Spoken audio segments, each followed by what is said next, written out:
Okay, hi everybody. Welcome. Sunday evening. We're doing a really spontaneous live with Chaya Halon-Weinberg from Chaya's Precuts. Let me grab her right now while you guys are here. Um, I, it's a really funny story about how I met Chaya. So, as many of you probably know, I wear a wig. Because of religious reasons, I cover my hair, and this is a common thing that people do after they get married. If you're in the Orthodox sect of Judaism, it is common for people to cover their hair after they get married. Some people cover their hair in some ways, some people cover their hair in other ways. Some people use hats, some people use headbands, some people use wigs, some people use hats on top of wigs. There are lots and lots and lots of different ways. So this is one of my wigs. I think you see that I often wear scarves, I wear different kinds of wigs, etc. And I've been following a bunch of different people on Instagram. It's not working. Okay, let's try it again. Hold on. I'm grabbing you again. Don't worry, Chaya, we're going to get it. Okay, hold on. We're going to grab it. Let's try it again. I'm going to keep talking until you come, so it's all good. So I've been following a bunch of people, and so you're here. See, it worked, it worked, it worked, it worked. I'm just telling everybody how we met. So I'm giving them the lead up. So I've been following a bunch of people on Instagram, all who do wigs, and your name kept coming up over and over and over again. I was just very impressed with the work that you do, and I saw different people using you and just very impressed with the way their wigs looked. And I said, okay, I need to meet this woman, and I need to bring her a couple of my wigs and let her take a look and see what the story is. And I did. And so that was what, a month ago, 6 weeks ago, something like that. Mm-hmm. And as we're sitting there, we're just chatting, and somehow it comes up that this is the work that I do. And you're like, oh, I have a story. I'm like, what? And so here we are, because we then at that moment, you're doing my wigs and you're like, no, I really want to talk about this. I haven't talked about this yet. And I feel like now is the time, and I really want to do it. So Chaya, say hello to everybody and introduce yourself. Okay. Hey, everybody. So I am Chaya Halon-Weinberg. I got remarried 2 years ago, actually. So my newest name is Weinberg. I am doing wigs for close to 30 years. So I hear stories from so many women, thousands and thousands of women. My own personal story, I don't think I've ever shared publicly when it comes to infertility. I definitely have shared it with some customers, clients, but definitely not on a public forum like this. So Amy was very convincing, and the convincing part was that it will be helpful and give other people, just chizuk and strength. And that is the part that I really connected to. So if this is something that will help even one person out there that is struggling the way I did, then that's why I'm here. So Amy, you got to prompt me, because I'm a little nervous. Don't worry. Don't worry. By the way, also, Chaya said, she doesn't do lives. We had to have a whole, we had to have a little bit of a tech background, which I do with lots and lots of people, just because she doesn't do lives. So now she's going to do more lives, right, Chaya? Right? Oh, definitely. Absolutely. Exactly. Okay. So let's go back. I mean, you told me, you said, I have this very long story of infertility. People don't know this. I only share it, with a few different people, but people don't know. So look, we don't need to know exact details, but tell us, you got married. It was your first marriage. And then what? Then what happened? And then 10 months after I got married, I had my first child, actually. And I am one of 7. I'm the oldest of 7. So for me, it was a very normal thing. It didn't even cross my mind that I wasn't going to have at least 7 kids. That was just an automatic going into a marriage, big, large family. I didn't even know how to cook for 2. Since I was the oldest, it was everything was in 9x13s. I didn't even understand that there was an option to cook for less than 10 people. Exactly. Right. So it was like, okay, here I go. It's going to be one after the other. And I was like ready for it, excited about it. And then it wasn't happening. And I'm like, I don't understand. Like, why not? I was also very young, and I'm also very independent, and I'm also very impulsive. So it's like with all that all together, I wasn't really asking around, or it didn't dawn on me to ask for help. It didn't dawn on me to, confide. It just wasn't my personality, and it wasn't my MO. And also, nobody was talking about it then. Like, let's just like call it what it is. True, definitely. So that's also true. It was just like hush hush, and if you didn't have, it's also, I think that in this day and age, there's much more. Birth control is something that's out there, and it's okay, and it's happening. And in my day and age, it was like, being a Jewish religious person, you're just going to pop them out one after the other. That's just how it's going to go. So in my mind, again, that's how it was going. And once it wasn't happening, it was so confusing. It's like, no one ever told me that this was an option, that it wasn't just going to automatically work. So at that point, after a few months, because again, I was just like impatient, impulsive, I started to see a few doctors. And after a couple, I would say like 2 or 3, they discovered that I had a blockage in my fallopian tubes. And because of that, I will not be able to get pregnant in a normal way. And I was like sitting there at 21, 22 years old, and I'm across from the doctor, because again, being very independent, I was alone and didn't tell anyone I was going, and just listening to him. And I remember my brain just like turning off completely. It was like an outer body experience, like just staring at this man's mouth moving, but I was not really totally tuned in. Like, I shut off after you're not getting pregnant, and it's impossible.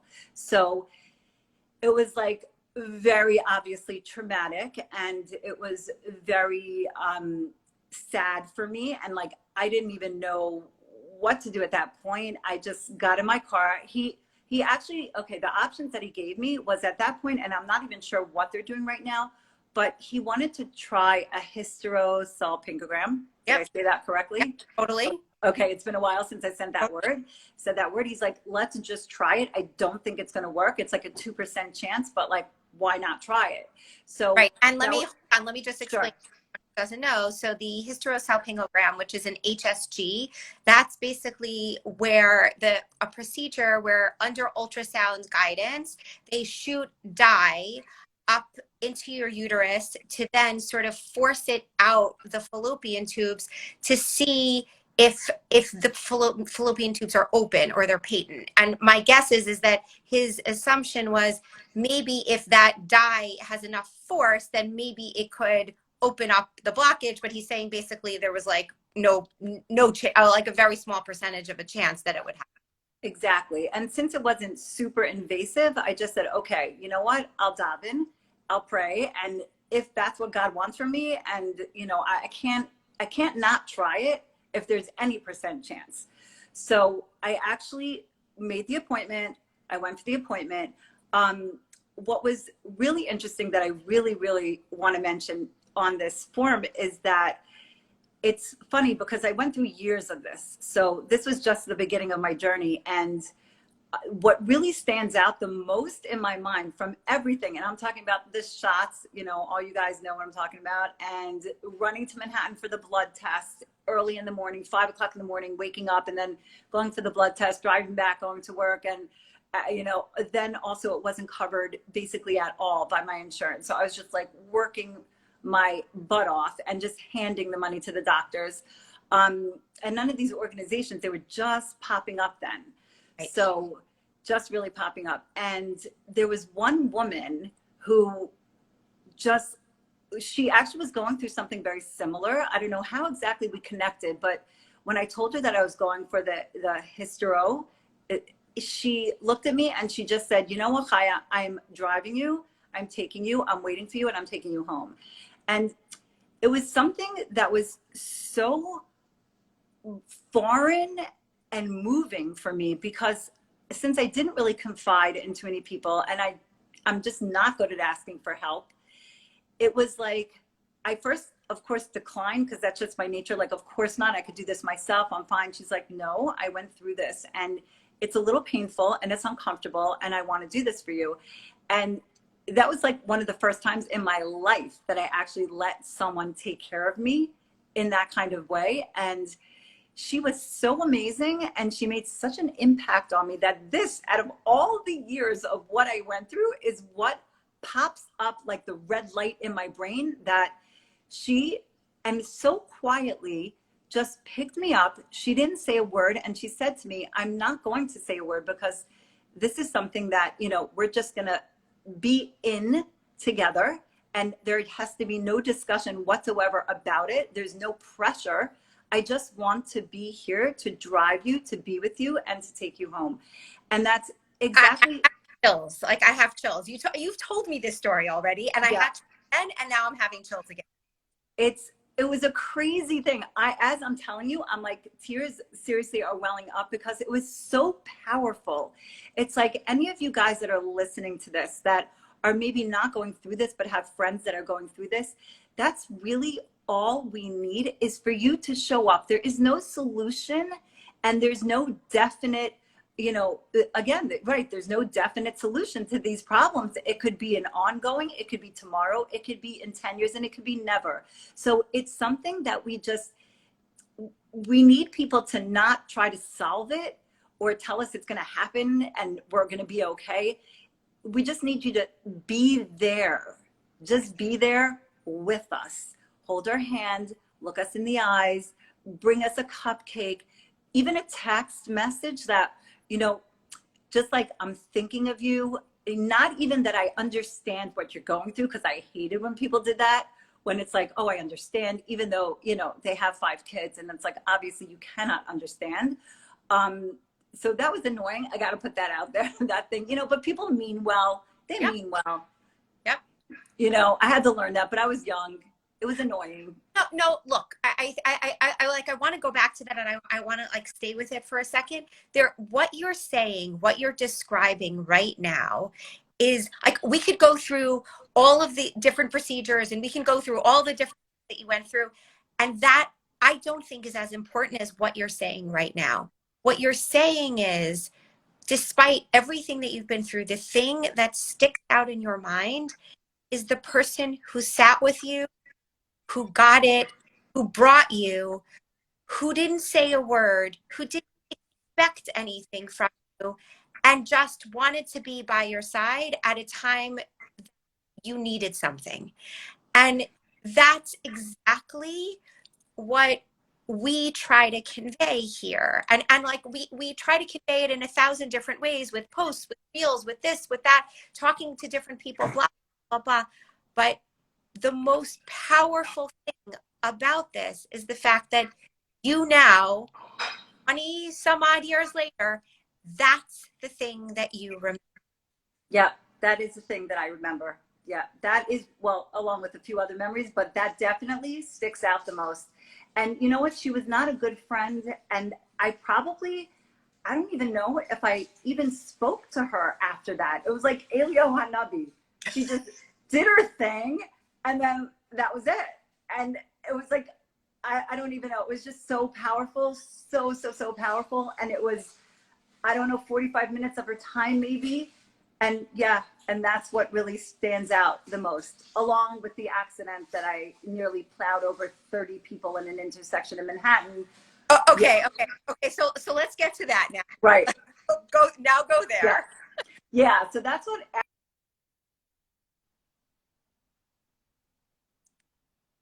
Lost you for a second. 1 second. Oh, your sound was gone. Oh, sorry. Going. Go ahead. Are we good? Okay, sorry, someone's trying to call in, so they might try again. Sorry about that. So after I found out the news, I was driving back myself. Then which news? Which news? That I will not be able to get pregnant on my own. It wasn't. This was, just to put everything in context for people, this was after the HSG. This was later on. was later on. Well, right. I mean, he basically told me before the HSG, too much wine. Amy, you told me to have a glass of wine. Yes. It's all Okay. good. Never such thing as too much wine. It's all That's good. true. No, absolutely true. Merlot, the best. Anyway, so he had told me already that there's really a very slim chance. I mean, many people probably wouldn't even have taken the chance of doing the HSG. Okay, say it, Amy. Say it. Say it. Going. Okay, so he also gave me another option of which was much more invasive, which was microsurgery. So I don't even know again if they do that nowadays, but that was just to like manipulate the fallopian tubes and just see if he can open them through surgical procedure. But again, he gave me a very, very, very low chance on that. He actually recommended against it. So me being me, it was again in my head, if there's any % chance that this could work and I'd be able to get pregnant on my own, since I was so young and I was planning on having multiple pregnancies, that let me just try it. Who knows? You know, a % chance is a % chance. So after the HSG, I went back to him. Thank you. And that obviously did not work out. And he said, okay, let's go straight for IVF. And I said, no, what about the microsurgery? And he said, well, I'm telling you, it's a really slight chance. I probably shouldn't have mentioned it. And I said, no, I want to do it. And this is, again, all alone. I'm sitting there in an office, speaking to nobody, just me by myself. Because again, like it didn't dawn on me that I needed to do that. It was like, okay, this is what's happening. That's how my brain usually works, is just attack the problem. Whatever the problem is, attack it, get it done. Whatever it is, just do it. So he had told me that he had, it was like months to book him for that surgery. So I was very disappointed because of course I wanted it right then, wheel me into the operating room now. Yep. And he was like, no, sorry, it doesn't work that way. A week later, so coming home from, no, I'm sorry, it wasn't then. You're right, it wasn't then. But a week later, he had called me and said he had an opening. So I took it and it was the next day. So yeah, that day I just got ready and packed my bags. Now, of course, you know, any surgeon is going to tell you that it's going to be fine. You'll have a few days of recuperating. Whatever it is, I don't know if they lie, they don't want to scare you. I'm not sure what that is, but I've had that so many times in my life where like, oh, it's going to be fine. It's going to take a day or two. Anyway, it was like 6 weeks of recuperating from this microsurgery that I jumped into that didn't work. So going to him after that to get the results and him just telling me like, okay, no, you got to go straight for IVF. And it was just, that was a lot, and I can handle a lot, but that was too much. I got in my car. That's when his mouth was moving and I wasn't paying attention. I just got in my car and it was Manhattan and I was driving home and I just literally plowed straight through a red light. There were like 30 people in the crosswalk. God was watching because I don't know how it happened that I didn't hurt anyone, but I did bang into someone's car. So the guy was so nice. He was an Israeli man. He came out of his car. He saw I was just bawling my brains out. And he's like, okay, let's do this without insurance. This is what I would probably, you know, the fender would cost, blah, blah, blah. I'm sitting there pulling money out of my bag. It was crazy. I was like blind. I couldn't even see what I was doing. It was such an emotional impact. It was so heart-wrenching and so painful. And I will, you know, that, of course, I will never forget that moment in his office where he's drawing diagrams and showing me. And even though in my work, I'm very specific and intricate, but when it comes to something that I'm doing for myself, I just want a solution to the problem. Don't give me the details. I don't want the details. I just want it done, finished, and I want it solved. I want the baby in my arms now. But you're speaking just like everybody else. Like, yes, obviously for every person, there are different hoops that they need to run through and jump through. But like at the end of the day, you just want a baby in your arms. You don't care how it has to happen. Like you just want a baby in your arms. Exactly. Yeah. Exactly. And that's it, you know, it wasn't happening. And he was telling me that it wasn't going to happen anytime soon and that I was going to have to do IVF. I never heard of it. No one that I knew ever did it. It was just not out there, or people were for sure not talking about it. So it was like, okay, here I am completely alone with this. And that's what I did for the next 7, 8 years. I was just completely alone with the shots and the doctor's office and the mean secretaries and running at 5 o'clock in the morning for the blood test and learning how to give myself, the shots and subcutaneous, learning all these words. And it was just a wild ride. It was really a wild ride. It was. And so what, I mean, who knew? I mean, obviously, I mean, your husband knew, obviously, but who else? Like, who else did you lean on at that point? Nobody. Nobody. Not one. Parents, No. No. No. I didn't want to bother anyone. And again, it's like more like I was one of 7 in a row. So I was automatically the one that was helper, take care of. I'm not the kvetch. I'm not supposed to kvetch. I don't need to lean on anyone. I'm independent. I'm strong. I got this, and it was just not natural for me to do that. And I didn't want to, give pain to anyone either. So I thought that would be very painful for my parents to know that. And it just, none of my friends were going through that. And I had a sister-in-law who was married at the same time as me, who was popping them out one after the other. And, every time she had a baby, she would get a gift. And, here I was. But then again, I wanted to be thankful that I had one child when people didn't have any children. Right. So it was that battle in me not to complain, because I'm not a complainer by nature again. So how do you complain if you have a baby and the baby turned into a 1-year-old, a 2-year-old, a 3-year-old, a 4-year-old, a 5-year-old, a 6.5-year-old? And then thank God, after multiple IVF tries, I got pregnant with my second kid. Look, this is the classic plight of someone who goes through secondary infertility. It's the, like, this constant, like, push and pull. It's, I have, but I want more. And can I have that feeling of being grateful, but yet being anxious and wanting and being sad? And how do I do both of those? And how do I manage both of those?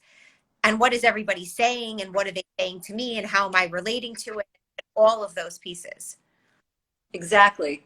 It's like my pregnant friends would be nervous to call me and tell me that they were pregnant. So that was hurtful, I have to say. I think I would have rather them tell me than find out behind, from just like a roundabout through the grapevine when they were a close friend of mine. So even though it would have been hard and it would have hurt, because let's be real and let's be honest, we're all human, and that's normal. It's normal to hurt from that news, especially when you're trying so hard. But then again, it's also normal for a very close friend to tell you that they're pregnant before they tell the rest of the world. So, and I know it's tricky. It's tricky for friends because they don't want to hurt your feelings and they don't know what to do. But I'm just telling you now what to do. It's just tell your friend. Yes, she's going through that, but she also wants to feel normal and not like an outcast just because she can't get pregnant as fast as you can. Yes. Yes. And we always say, whoever the pronoun is there, always say that what we suggest in terms of the way to say it, and we 100% agree, it's always better to share and tell than to keep secrets and then have people find out about ways from other people, or later on, or all of a sudden they run into you on the street and see this big belly. And it's always Exactly. share. We suggest that you share in a way that is not directly in person, so that it gives the person time to have that natural reaction of like, oh my gosh, like, it's not happening to me. I'm so sad. Like, of course you're happy for them. And of course you don't wish anything bad on them. Of course you don't wish, God forbid, that anything happens to that pregnancy. Of course. But there is a piece of you that feels sad and feels angry and feels upset, because those are natural reactions when other people have what you want. And so when you send a text or a voicemail where you phone, they're not going to pick up and it's going to go straight to voicemail, or you send an email, or it's some impersonal way giving that news, it gives the person the ability to have that reaction in private And then to be able to come to you and say, you know, a day later, 2 minutes later, 5 hours later, and say, wow, that's really great news, because they've like already got it all out. Like they've Right. already done it. They've already done Yeah. it. That's super smart. That's really smart. Yeah. I think that I think that like this is a key piece that people often really struggle with. Like they don't want to feel like they're constantly walking on eggshells. Like they don't want to feel like they want people to tell them things, but they don't know how they should tell them things. Besides this, like, how did you feel when everyone else was popping out these babies, and like, to go to simchas, to go to bar mitzvahs, to go to weddings, to sit at meals and holiday meals and so on and so forth. Like, how did you manage all of those pieces in the 6.5 years between your little one and your next one, or your big one, I should say, and your next one? So I'll tell you the truth. I felt very guilty about being jealous. In general, I'm just not by nature a jealous person. So it's something that was just not familiar, very uncomfortable. And I didn't want to be around it, honestly. Like I would avoid it because it's, that question when it's secondary infertility, it's like, oh, is that your first? Is that your only? Like, I am so careful with that now because of how it affected me, that he's beautiful. He's, how old is he? It's that question, is that your first, is, just not a good question to ask anybody. So I would just avoid, honestly. And I just kept avoiding and avoiding and avoiding. And I wouldn't go to places where I thought would put me in an uncomfortable situation, or where I would feel that jealousy. And I became a little bit of a hermit. That's the truth. I just put myself in like a little closet and just focused on my work and focused on having another baby. And, and that was it. And wherever I could just say no and kind of squirm out of it, I did. And Right. I think, look, I very much also did exactly the same thing. Like, I think, I showed up to the things I had to show up to, but everything else, I just tried to save my energy because I knew it was going to take too much out of me. Like, it was just going to be too much. right. And I think everybody has that line for them. Like, you know the things that you can handle. Each person knows that they can't handle. And so for some people, being surrounded, like I speak to people all the time. Like there's one woman who I've spoken to in the last year, had a full-term stillbirth, and her sister was pregnant right after, and they were constantly getting together. They were constantly, to like together for Shabbos, and was together for different holidays and so on and so forth. And for her, she wanted to be there because she didn't want to be excluded and didn't want to be something else, but felt like there were times that she needed to go to her bedroom and like just like take time and like regroup. But she didn't want to not be there. And for other people, the thought of being surrounded by someone who's pregnant, like right in your face all the time, is horrific. And like they make plans to go to a total other city for holidays and for different occasions because they cannot handle it at all. Right. So really, everybody does this differently. Yeah, no, 100%. I think everyone's emotional capacity and everyone's feelings and everyone's background, it's such a different thing. And I don't think there's any right or wrong at all. It's like, you need to take care of you, and it's physically, it's emotionally, it goes hand in hand. And whatever is going to make you comfortable and happy, there is no reason to put yourself in a situation where you are going to feel so uncomfortable to the point that you run to your bedroom and cry. It's like, it's just not, it's not worth it.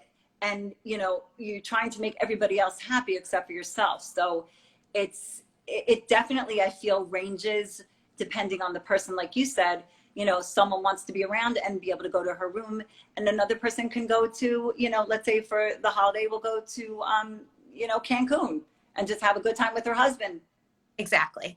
Okay, Chaya, I like our point in, like, your point in on here was not to go through the nitty-gritty details and talk about like each step. It was to really talk about the journey itself, to give people, this is what you told me, you wanted to share pieces, to open yourself up, to tell people that it's okay to go through these things, to have these feelings, and to be, you want to be a person that people now come to and can share things with. And so I'm just in total awe of how you've opened yourself up here, and you've shared this in such a beautiful way.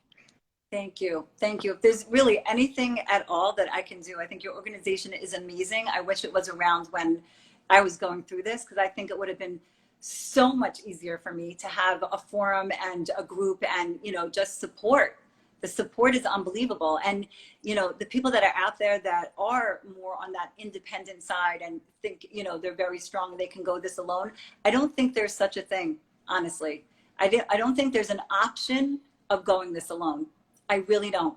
And once you connect with someone else or a group of people that are going through the same thing, it is like bricks off your shoulder. It's something that everyone must do, whether you think you can do it or not. You got to try once not to do it alone, and you'll see, you know, the support is just, it's unmeasurable, honestly.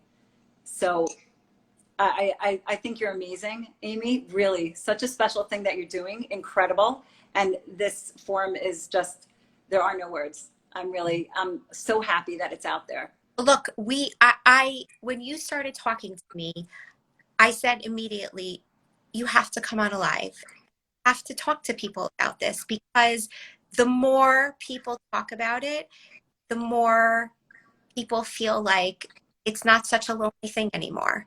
And they, someone like you, someone who is an established professional with it, like successful businesswoman who has a family, and like, unless you knew exactly how old your kids were and you knew exactly what's going on in your life at that point, like you would never know. And that is exactly what infertility and pregnancy, all of these things are. We don't walk around with signs on our chest, right? We don't, exactly. like, there's nothing that you can see about our bodies that tell people what's going on internally. No. And only with our words, the power of words, that we share this and that we're able to bring comfort to people. So I'm incredibly grateful. I want to say one more thing. Is that okay? No. Okay.